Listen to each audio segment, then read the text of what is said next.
Charles Show. Welcome to Meet Charles Show.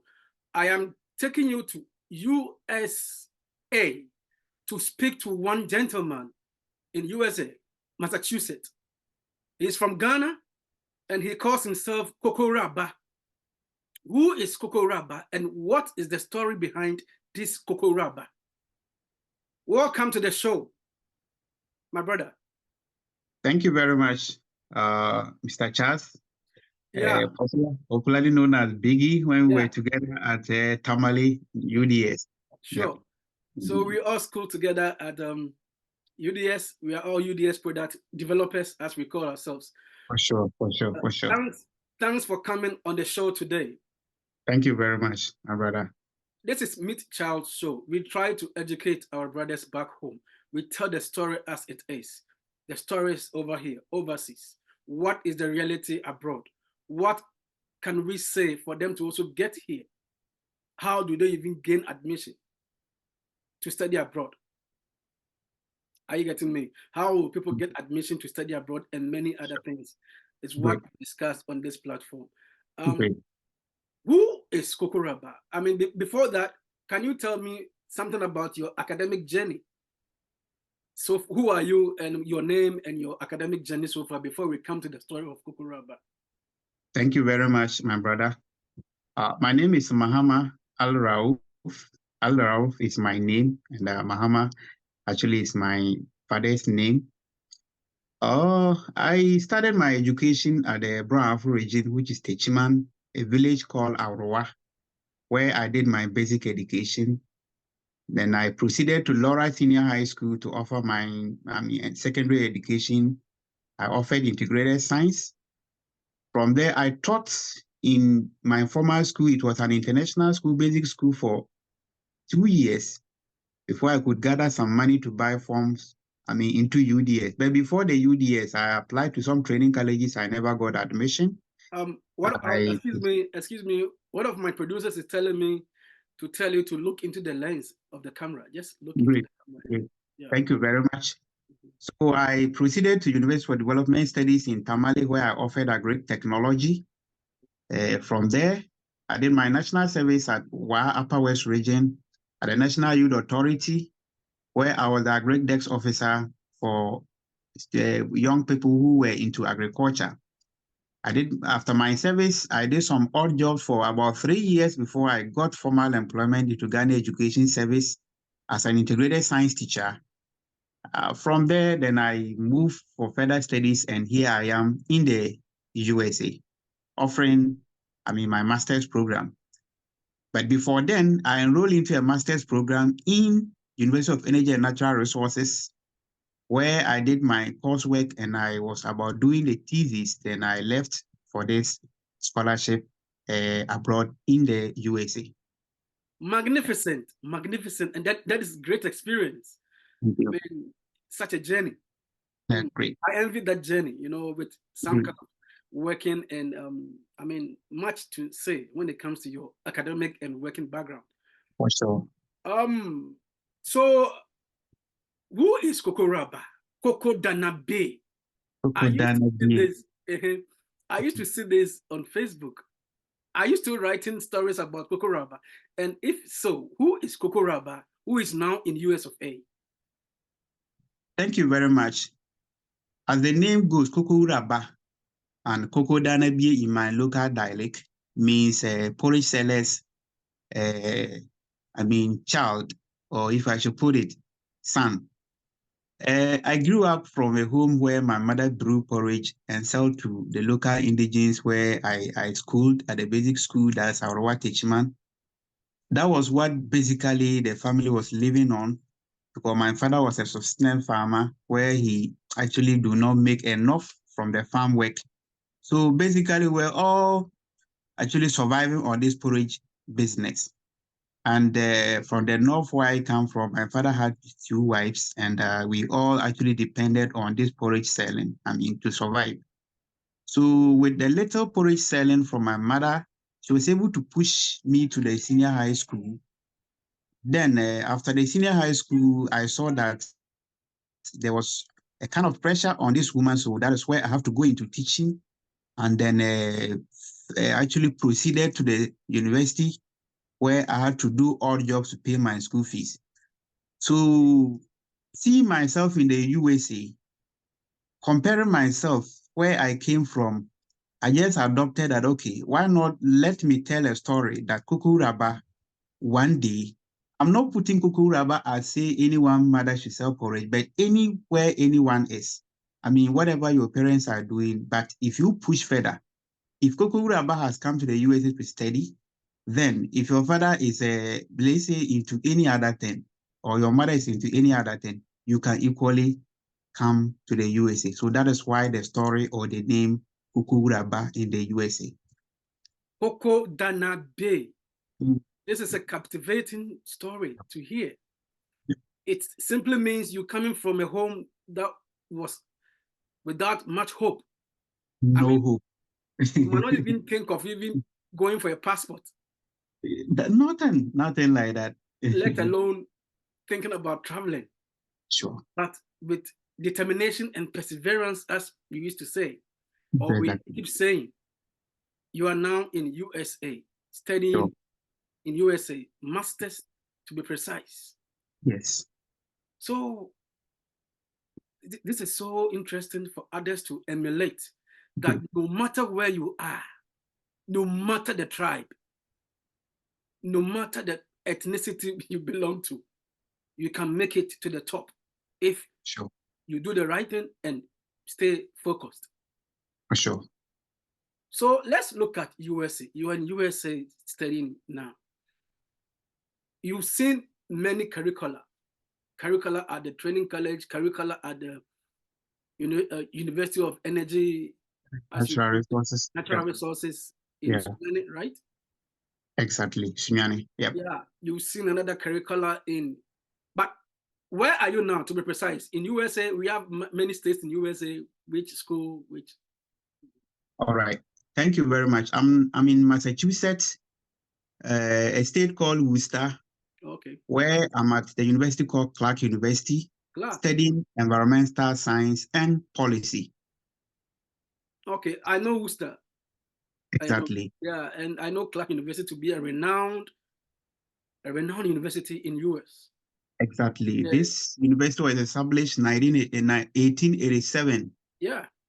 and it has gone through all the trenches now. Is one of the best universities in Worcester, Hmm. and a lot of research work and all that. They have the best of professors you can think of. If you think of Yale, Harvard, and all that, they also have that too. Yeah. Yeah, because Clark competes with the Ivy League universities. It competes with Sure. Cornell, Sure. competes with Harvard, and Sure. Yale, as you mentioned. I know Clark University. Exactly.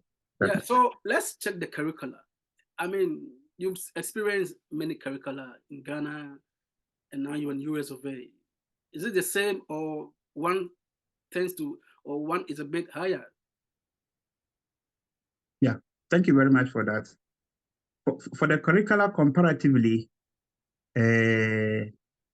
no one would doubt it that curricula in the USA and maybe some of the European countries are the best when it comes to carving out experience curricula. Okay. But what I've realized is that in Ghana, where after my 4 years program, let me just take it 1 year, I have studied about 15 to 20 courses. But with a master's program here, and even in the UNE where I started with my coursework, I had done about 15 courses for my 2 years program. But with this master's I'm doing here, I think I'll do 10 courses maximum. And I'm supposed to take 3 courses per semester. Unlike at University for Energy and Natural Resources, I was doing about 5 courses per semester. And these courses I was doing, I can say the practicality wasn't there. The lecturer comes and, lecture you, give you areas to go and read, and the field work per se weren't there. Unlike here, the 3 courses you are doing, these professors have time for you. They take you to the field where you want to specialize. You get to interact with the company or whatever field you are putting your experience into bear, and you get to learn a lot. So comparing that to what I had in UNE and also UDS, I can say that this one is actually better. But that is not to say that of Ghana, our curricula is not good, because it is the one that gave me that launch pad to be able to experience what is here. Maybe you can work on it, especially the course load should be reduced, and also tag in the experience aspect of our studies home or in Ghana. Yeah. Yeah, good to know. Good to know. Yeah. So, you have time for practical aspect. I mean, the Exactly. curriculum makes you avail yourself for practical work For sure. compared to Ghana, where it's been reading, theory, reading, and For sure. because we are in the university, it's about theory without much practicals in Ghana. Much practical. Yeah. Whereas in the America or Europe, you see the industry partners or Exactly. the practical aspect of your master program or bachelor program. For sure. Good to know. Good to know. So Yeah. Kookowura is in USA with determination and staying focused. You are here, I mean, today with a story. How can others get in there? Let's look at, let's say, a colleague UDA student want to be in USA. What will be your message and step-by-step procedure for such a person? Thank you very much. This journey, everyone stand a chance of going this same journey if only you are determined, as you earlier on put it. Someone from UDS, any university in Ghana, once you have enrolled as a student and probably you are in school or you have come out, you are capable, because I am not sure if you are if you are not academically, inclined, you would proceed to a tertiary institution in Ghana. So basically, once you have completed or you are in school, you need documents such as transcripts, recommendation letters, certificate, and basically you need a passport and a CV. These documents are what you need. Then if you get these documents ready, the recommendations must always come from some of your tutors or lecturers. And if you have some work experience, you also need some recommendation from them. Okay. Then basically you also look at the course you want to offer in the USA or Canada or wherever you want to apply to. And it should be a course of interest, a course you want to offer, what you want to become. Then you then begin talking to some of the professors in the department of where you want to apply to. So when you get the affirmation, okay, this course you want to read, or with your credentials you have, you first of when you are talking to them here, doesn't mean you make only phone call. You try to give them what you have, the transcript, your certificate. You let them know this is what you have done or what you have got, and you want to do this. So when they buy into your idea or agree, then they'll ask you to go ahead and apply. Applications too sometimes it's not a problem, because some schools do is application free. They waive application, you don't pay anything. You apply to these schools, and when you are offered admission, you are good to go. But you have to do the homework by gathering all these documents, then reach out to the departments you want to offer this program. When you get the affirmation or someone is in the department is interested in your work, you can go ahead. Not necessarily probably reaching out to almost everybody. Sometimes you can also put in your application. After that, you go back and maybe email one of the professors that this is what you have done, and you want him or her to, intercede, or let's say, see how you can work with the person, and you are good to go. So basically, everyone can do this. You mean a prospective student must send proposal, like thesis proposal or project proposal, to a professor in a department, or what? Okay, thank you very much for, let me clarify this. If you are offering a master's program, not necessarily a thesis proposal, but then you email the professor in the department that this is what you have. You have your transcript, and this is the courses you have taken, and this is your GPA you have, and for that matter, you want to offer this program. So it's a cold, we call that cold email. So the professor going through what you have and what you have written will say, okay, you are good to go, begin to apply. It is only when sometimes when you are applying into a PhD program, you need a proposal convincing the supervisor or the potential supervisor that this is what you want to do. And for his work you have read on, it is something he can assist you, get that knowledge. Then when he give you the affirmation, then you go ahead and apply. Okay, okay. Let me drag you into this. Thank Back you. home, just look back home. Just focus on Ghana. What do you think is missing in our educational sector? I mean, the focus is what can our leaders do to help us improve our educational system in Canada? Yeah, thank you. This is a very good question. If I have the way, I would say that, in fact, the policies that are always carved out relating to education in Ghana, it is something that should come from the academia, because they have done a lot of work in these areas and know what is actually good for the students they are churning out. Mm-hmm. So I would have preferred that these policies are churned out from, these professors and those that have experience in the educational field, not rather politicians bringing out these policies for them to actually work on, because sometimes they are forced to do certain things which, if they were the actual crafters of these policies, they will not put it there. That is one thing. Secondly, the practical aspect, which I did talk of, should also be something we should be able to work on. So basically, the cost load, they are always too much in a way.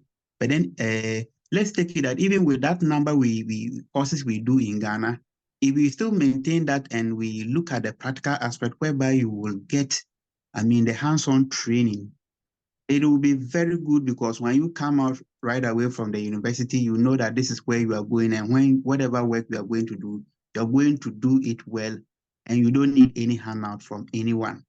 So that is one aspect. And the practical training normally should also begin from the basics. The basic level. This one should not be at the university alone, where you make all the errors at the basic level. You only go, in fact, when you are growing, when you want to plant a tree, it's at the beginning that you have to take care of it very well in order to grow into a nice tree, or the tree you wanted. So basically, this is what I can say on that aspect of education in Ghana. There is a debate about what you said. Some academics believe that if it's about practical aspect of our education, then the focus should be on the technical universities, formerly polytechnics. Yeah. And therefore, if anybody wants to receive anything practical, if you want to have a practical knowledge in anything you're doing, from TVET, you go through polytechnic and achieve your goal or aim. But when it comes to mainstream university, it's gonna be this way, like theory, theory, theory. Your submission pre-suggests that there should be a paradigm shift of what we have now to something different, where we combine practicals and theory. Is that what you're trying to say? Exactly. So we can leave those that are into the technical university, that are into their practical, to go along with that. But that is not to say the university should also toe that line. They can still combine what they are doing, but then the practical aspect should be more. The reasons being that the polytechnics alone cannot churn out all the graduates in Ghana. And for that matter, the universities, are doing well, but they should integrate the practical aspects in the curricula. That notwithstanding, as I said earlier on, we basically, this practical is not much, let's say we should begin from the basic level. Especially what I've realized when I came to the US is especially ICT, computer. When I'm with my peers, what they use computer to do, I see that I was lacking. Meanwhile, when I was in Ghana, people see me to be an IT guru. Yes, because I was curious to know much about computer. So when I'm with my colleagues, I become the topmost. But when I got here, I realized I knew nothing. So which means that IT is actually something we need. Because in the US here, even when you want to buy from the supermarket, there's an IT. It means if you don't know IT, you cannot sell. Yeah. So it is something in the supermarket, there are self-service machines. Exactly. When you buy, there is a machine there for you to go and check out. You pay and you go. For sure. Yeah. That is it. So basically, IT and other practical experiences, we need them in Ghana. And when we come here, we thrive. Anywhere we can thrive very well. Let me wow you into this. Because you mentioned IT, what data competence should a prospective student have before he or she decides to travel abroad? Let me use my situation. Just as you were challenged, you are always challenged in USA. I also encountered the same in Germany. Sure. And what saved some of us was our ability to present, our presentation prowess. Because of UDS training, you have to go and do this third time protocols program. I was a majority leader in UDS Youth Parliament.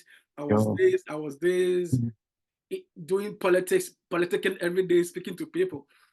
That I would say saved me a bit when I was in Germany. And when it comes to what can make you analyze data, I was out. And that is what you need to survive in Europe or elsewhere. I mean, studying in any advanced country requires that you have some data competence. In the case of America, in Germany, if you know Stata or R, you are good to go. For Microsoft Office package, I mean, that is basics. I mean, you don't convince a professor abroad with your Microsoft skills. It doesn't work. Yeah, because they know Excel. Excel is something being used even before bachelors. They use Excel, some schools. In the case of America, I've mentioned Stata and R package, as in the case of Europe. In the case of America, what should somebody know before he or she plans to travel to US? It is the same thing. Stata, eViews, and SL, which are the basics. I was given data to analyze. Actually, I saw that what I know in SL, I was trying to use it. I use it anyway, but the prescribed data I was asked to do, I didn't get. So I have to leverage on someone who know this data you are talking of, eViews, in order to get the data for my presentation. So basically, for you to survive, especially when you want to offer the master's program, even undergrad, you need, some expertise like Stata, eViews, in order to survive in the US. I mean, a whole IT guru suffering from, leveraging on somebody. Thank you. My IT guru was just SL guru, not Stata. That is the challenge confronting many students of African descent. I mean, students that travel from Nigeria, Kenya, Liberia, Ghana to overseas. You only get to America or Germany or Belgium or Holland, elsewhere, New Zealand, and face these realities. The challenge of you not being able to analyze data. For sure. Yeah, so that is something that prospective students should be aware. I brought in Okay. this question for you watching me to know what to do. So, At least pick the basics when it comes to eViews, Stata, and Excel. so Know how to use one of or two of these uh, data analytics as we discussed. yeah. Um, so what is the story to tell when it comes to America? What do you think makes America so great when it comes to living? And you add your motivation. What is your main motivation to travel as you share this, your thoughts about America? Okay. Thank you very much. For you to live in America, there is one thing when I came up observed. In Ghana, we used to have something we call doomso. Mm-hmm. When I got here, I'm yet to see a blackout for 2 minutes because they thrive actually on power. They basically without life, not life. I don't think life can go on. Mm-hmm. So when I got here, I was like, so doomso we could have blackout the whole day. It means if it is in America, it means that people have to die. And that is something we should learn Ghana. If we want to actually reach the pinnacle we want to, then we should work on our power. So one of the motivation here, as even when I was in Ghana, I never knew some of these things because I was like, okay, Ghana is just like any other place. When you go and the people want, they can put out light and all that. But when I got here, I got to know that yes, they actually value. And if you put out light, in fact, whoever does that, they're going to sue you for that. Okay. And basically, my motivation is also when I was in Ghana, I had a friend who was already here. So basically, when I call him every day, he was like, Raul, everything, if you come here, everything will be fine. Especially, you say you want to become a lecturer, you want to do publications, you want to do this and that. You work hard and get here because you can do those publications you say you want to do. You can have your PhD or whatever within the shortest possible time. Unlike in Ghana, where you have to, go through some marathon before you can get some certificates. Here, within 2 years or 3 semesters, you have your master's. Some semesters again, you have your PhD. So that motivation was there. Then he was also assuring me that when I come, basically, and you are able to, get this your degree and whatever, you can get a job, and this job is well paying because he was already working. So when he was telling me how much he was receiving, I was like, okay, let me give it a try. Even though I'm not working, but I think what he said is good because if you want to help home, uh, probably can help home from here as well. You don't necessarily want to be working in Ghana or that. Anyway, in Ghana, I was teaching, I was receiving salary. But as I said earlier on, I come from a family where a lot is on me. I'm the second born, and I have about, 4 or 5 sisters who are also following me, and I should be a motivation for them to also climb the educational ladder. So I saw that, okay, why not shift and try to help them also climb? So these are basically some of the things. The ambition to become a lecturer where I want to become a PhD holder and coming back to serve my premier university. Where I completed, it's always my passion that I come back to Ghana one day to become a lecturer in this university so that I can help change certain things. Mm, mm. These were some of my motivations. Magnificent, magnificent. Yeah. So captivating and interesting. Um, we will end the show soon. We have a few minutes to end this show, but would you like to put your number out there so that people can contact you? Yeah. Thank you very much. For especially you ask a question, how can one apply or you Yeah. try to get to the US? Basically, for what I have seen or gotten, I always put myself out there that anyone who wants an assistance on how to do this application can always contact me. So I'll give you the guidelines and see how you can also navigate through. So Yeah. basically, you can contact me on 024 5633 499. 024 5633 499. Know that basically when you want to contact me on WhatsApp, you have to take out the 0 and put +233. So I can repeat that: +233 24 56 33 499, and we Great. can have a conversation. Okay. Great. Great. Yeah. So, Kookowura, Uraba in from America. nowhere to somewhere. I What said, no. what has been your major culture shock? Yeah. Thank you very much. This question, I think when I came in the fourth semester, I was actually in class. I went to class late. Then I saw that someone who was also late came in with a very short, I call it panty, entering the class. And the lecturer actually did not say anything. I was like, am Come I in the again. right class? Like I mean, come again. Somebody entered I the mean, class. What? yeah, very short skirt.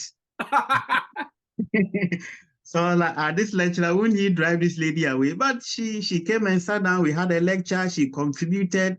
When we went out for break, I saw that she was not the only one. Everybody was wearing that same. I said, okay, let me take it like that. Because if it was Ghana, the lecturer would have stopped you at the entrance before you even enter. But here, everything is okay. So I actually learned that, okay, it is good in this kind of the world. You have to live with all manner of people. I mean, the dressing and all that is not an issue here. It's just that what you need to come and do it and go. Don't complain too much, because everybody, I mean, almost everybody has, I mean, a culture, and we should respect that as much. Yeah.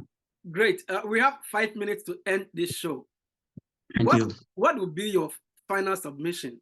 Kookowura backstory, your motivation to travel, your experience so far in America, and what you think can be done back home. What is your final submission? Okay, thank you very much. So basically, what I will tell my colleagues who are also trying to pursue such a dream is that it is something doable. I mean, basically, my number has been put out there. You can reach out to me and others. But there's also one person I must recommend for this my journey, which is Fred Effect. I don't know if anyone have heard of that. He was the motivator behind my travel, Fred Effect. He has helped a lot of people coming to the US. Yeah. So I would say that if you reach out to any of us, we can be of help. And whatever you are doing in Ghana, whatever course you are studying, try to, I mean, work hard and get a very good GPA. Normally, when you have a good GPA, you can stand a chance of getting a fully funded scholarship. Personally, I didn't come with a fully funded scholarship, but I think it's okay. I met colleagues who had, I mean, 100% scholarship, and they are doing well. So if you, whatever course you are doing, put much energy and get a very good class. And when you come here, everything will be good. And basically, as we said, you can help from anywhere. I mean, if you are in Ghana or you are here, you can help. So don't. People might also think that, oh, why are you all running away to the Europe and all that? Fine, it's good. When you come and get the experience here, maybe you don't want to run. You still make that journey. Come here, learn and go back, so that we can all change how we want things to happen in Ghana. Thank you. Okay. Your Mhm. family should be proud of you. They must be proud of you. Extend some greetings to people you know back home in Ghana. Thank you very much. I think my shout out goes to my mom, Salama to Kookowura. Kookowura has actually done a lot. One thing I forgot to talk about is this woman when I was at the university. We sell her porridge and call, Rauf, do you have some money? I said, no. He said, okay, I'll send you some money. Mega asked 10 cities, 20 cities. She was sending me, and that survived me at the university. So I greet her so much. She has been wonderful. And my sisters, I think they are all teachers now because of my motivation and all that. Some of them have enrolled in the teacher training college, and they'll be finishing very soon. And where I was teaching, I mean, one Mr. Sule Adisola, Tuna Senior High School was where I was teaching before I left to the US. And I was also doing a UDA distance program as a tutor at the Solar campus, one Mr. Sadat, who actually motivated me enough to be part of this program. My greetings goes to him. I've told him that I'll come back to the UDS and serve as a full-time lecturer, and I'm praying for this day to come. Thank you very much. Koko Dana Bay. Yeah. Kookowura ba, Koko Dana Koko Bie. Dana Bay. Thank you for coming on Meet Child Show. You're welcome. You're welcome. Anytime we want to learn much about studying abroad, let's say in the case of USA, I will not hesitate to contact you. Thank you very much. And I also thank you very much for this platform given to me. I think you are one of my motivators, not this show alone. I've been watching your shows, and when you knew that I was in the US, in fact, you came looking for me, got to know where I live and all that. And I'm very, very grateful for that. Thank you very much. you're for this welcome. platform. You're welcome, Yeah. my brother. We have to help each other. We interdepend on each other on this planet. All right. Thank Dana you. Bay, thank you for this Mhm. time. Okay. All right. Thank you very much. Bye. Bye. Dear viewer, kindly like this video, subscribe, hit the notification bell for more videos.